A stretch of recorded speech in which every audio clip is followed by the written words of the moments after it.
This week on the Big Thunder podcast, Universal revealed their premier hotel for Epic Universe, what you can expect when you stay inside the new park.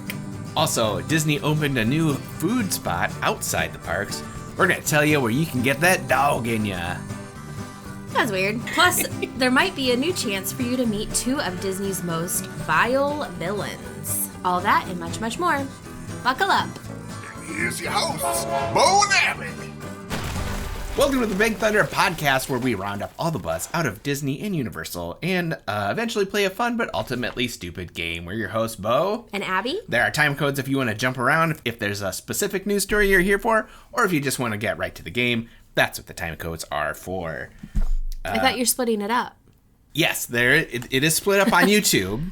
Oh, sorry. So the podcast this is a normal. podcast first. This is a podcast that has a YouTube channel. We have competing ideas of what this is. Yes, in little peek behind the curtain. One of us feels this is a podcast that has a YouTube channel.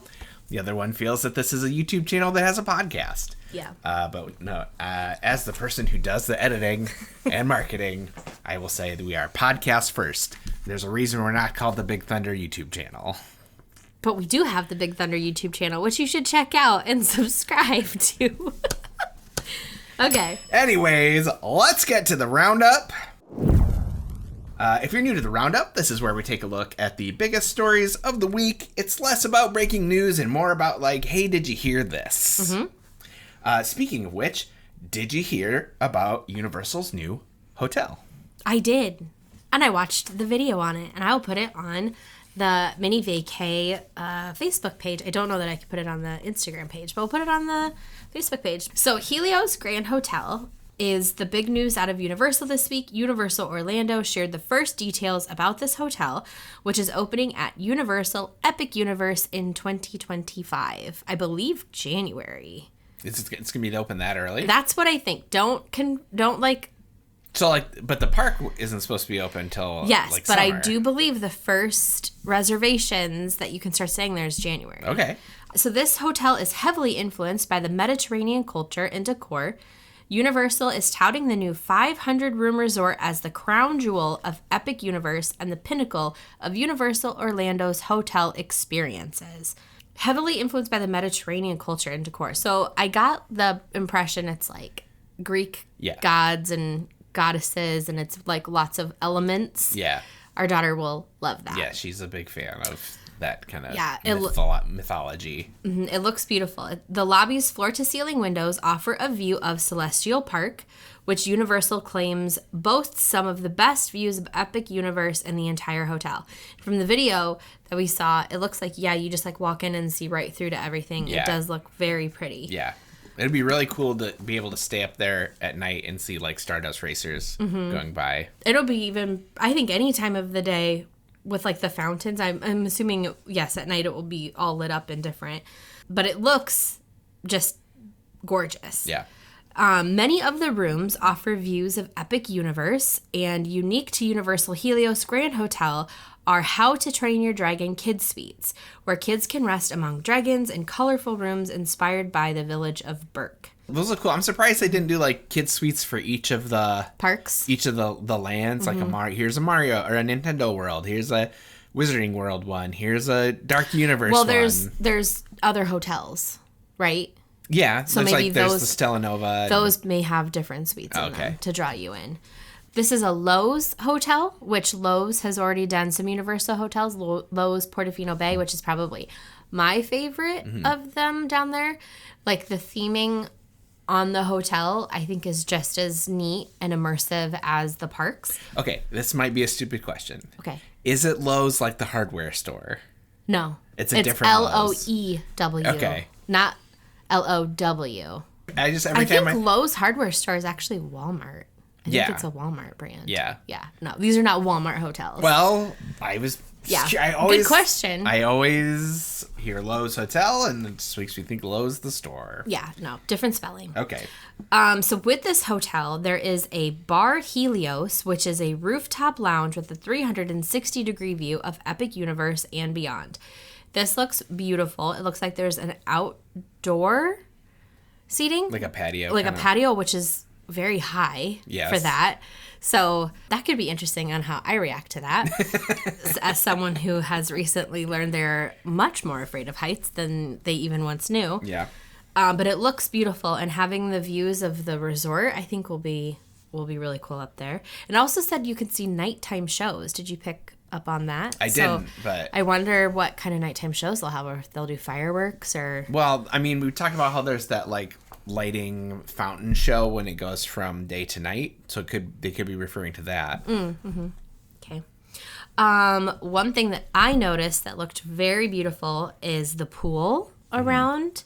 It looks like there's like a bar in the center, and it says that there's a 0 entry pool complete with underwater speakers. Ooh, they're not taking notes from Disney there. Yeah, we'll talk about that in another episode. Yeah. I think of like Disney epic fails that almost get kids to drown themselves. That's on the kids and the parents though. I remember going, okay, so what this means, can we just talk about it now? Might as well. Okay, so so the note again was that the pool has underwater speakers. And at Disney's All-Star Music... No, Art of Animation, wasn't it? I'm pretty sure No, it was All-Star Music, too. Okay. Because I remember going to that pool when I was little. Okay. And they had music playing under the water, but kids would be, like, holding their breath too long. I think what really was the problem was Art of Animation had it, you'd go underneath it and you'd hear, like, Nemo talk occasionally. Yeah. So the kids would go down under the water and they'd wait for him.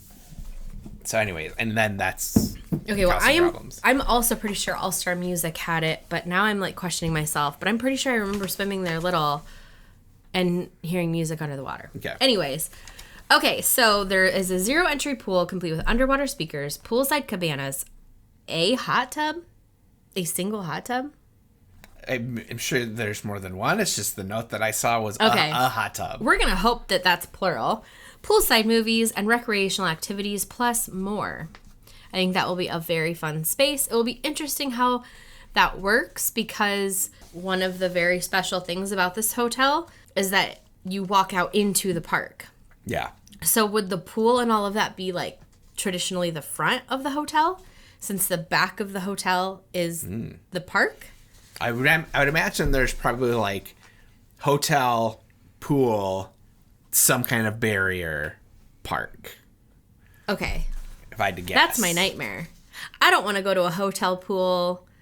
Like, I get self-conscious going to a hotel pool. Yeah. Like, with the people at the hotel. Yeah. Imagine being at the hotel pool with theme park, like, well, that's not going to be, guests. I don't think that's the main entrance. Walking by. I don't think that would be the main entrance to the park.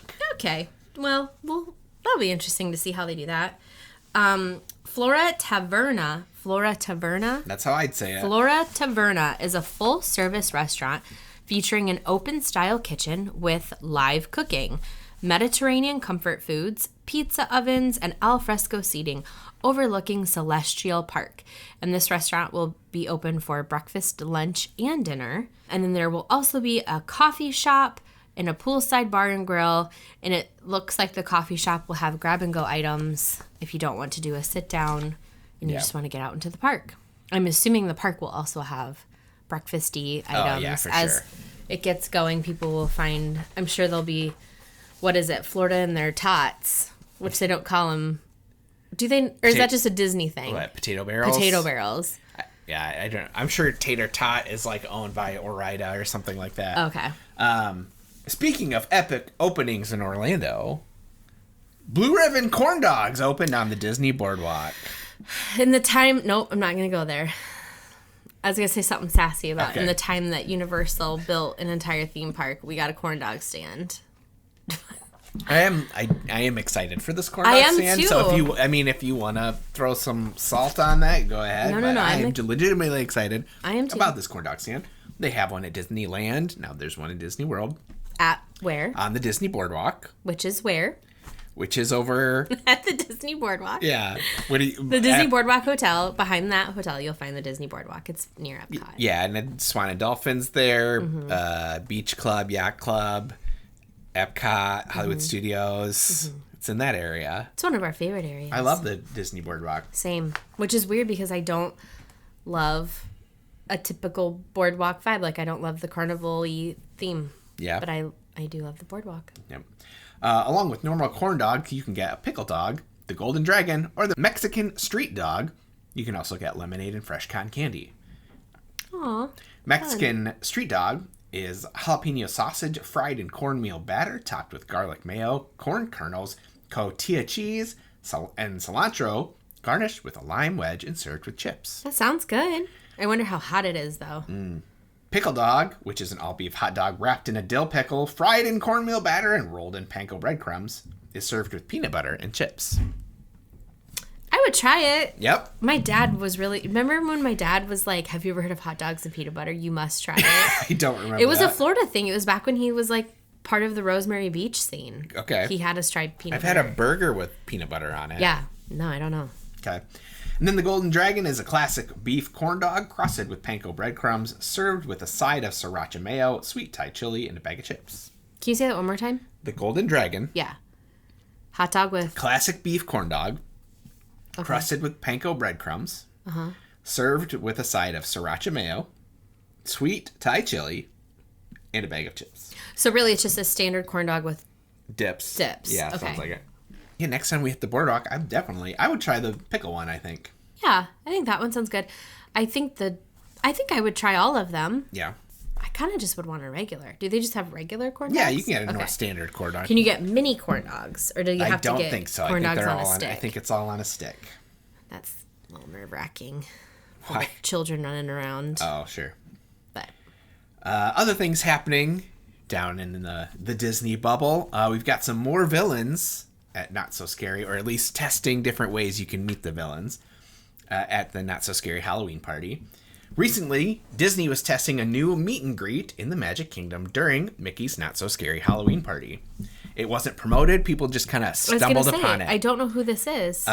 It's unofficially, you can meet the Evil Queen and Maleficent at Scary Tale Hall.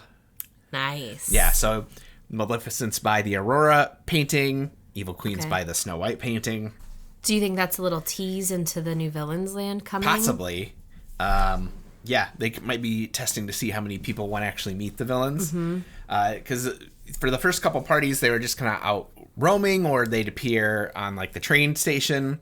But this was like the first time where you could interact and take photos. The wait times were only like 5 or 10 minutes because, again, they weren't promoting it. It was just somehow people found it. I wonder if it's in the app. I don't know. It could have been. Or if, like, literally people just walked by and was like, what is this? Yeah. But considering wait times for Jack and Sally are like 2 hours, Yeah. I think a 5 to 10 minute meet and greet with Maleficent and the Evil Queen, would be pretty rad. That would be. Also, if once that does get out, maybe that will help the Jack and Sally line a bit. Calm it down. Yeah. Yeah. So yeah, I would say if you are a vacationer, definitely try to hit these two as opposed to spending all that time for Jack and Sally. Like, you know, if you're a local who can go there all the time, I can understand wanting to wait for 2 hours. But like if we went, I don't think I could stand in line for 2 hours. No. But if the people want to check out Mickey's Not So Scary Halloween Party, Blue Ribbon Corn Dogs, or the Helios Grand Hotel, they should check out MinnieVacay.com.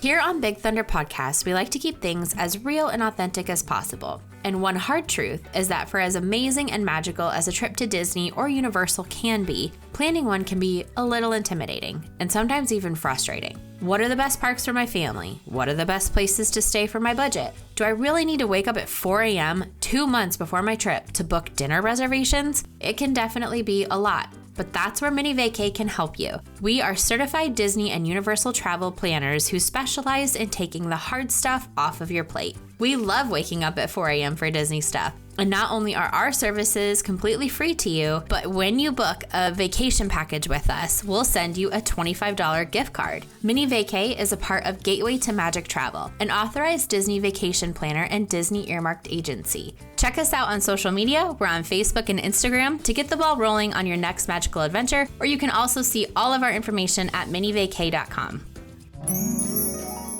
Hey, if you're having a good time with us, make sure you check out the Big Thunder Podcast on Instagram and subscribe on YouTube. Hey, so the Food and Wine Festival at Epcot is kicking off on August 29th. I can't believe we're this close. I know. Have you had a chance to look at the menu? No, is it? I assume it's all most of the same. It's most of the favorites. same. Yeah, there's a few new things. Surprisingly, the pickle milkshake is coming back. Well, so I'm people excited talked that. about it so much. Yeah. I don't know that people will order it again. I think everybody ordered it because, it's like, you got to try it once. Right. I don't know that people will order it again. Yeah, we'll see. They are also bringing back the PB&J wings, which I did want to try. Mm-hmm. But there's a few new things on the menu that I thought sounded good. Do you mind if I read you through? Please do. These are 4 things that if I were going to the Food and Wine Festival that I would want to try. And a lot of these, especially the ones from Italy and France, I will definitely mess up how to pronounce them. That's okay. So first is Italy. They have Italian-style nachos. This is homemade beef ragout, Okay. pasta chips, tomato sauce, and dried ricotta cheese.